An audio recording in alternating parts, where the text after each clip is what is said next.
Media హౌస్లోకి పోలీసులు పోయి డైరెక్ట్గా నోటీసులు ఇవ్వకుండా ఏదో దొంగల ముఠా వెళ్ళినట్టు వెళ్ళి అట్లా చేయడం కరెక్ట్ కాదు.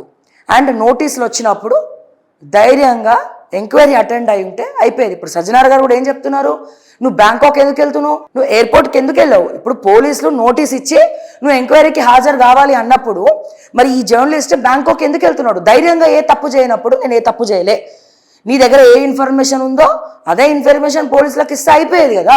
ఎందుకు పారిపోవాలి? తప్పు చేసినప్పుడు పారిపోతాడు. వాళ్ళు అడిగేది అది. ఇప్పుడు ఈ రోజున అర్ధరాత్రి పూట అరెస్టులు చేయొచ్చు, కానీ రేపేంది, ఎల్లుండేంది, రేపటి రోజున ఎందుకంటే పొద్దున్న లేస్తే రేవంత్ రెడ్డి గవర్నమెంట్ని, కాంగ్రెస్ గవర్నమెంట్ని, చాలామంది నాయకుల్ని ఎన్నోసార్లు నేను కూడా ప్రశ్నించిన, నేను కూడా మాట్లాడినా. ఈ రోజున రేవంత్ రెడ్డి ఈ మాట్లాడే వాళ్ళందరికీ హెచ్చరిస్తున్నాడు. ఏమని?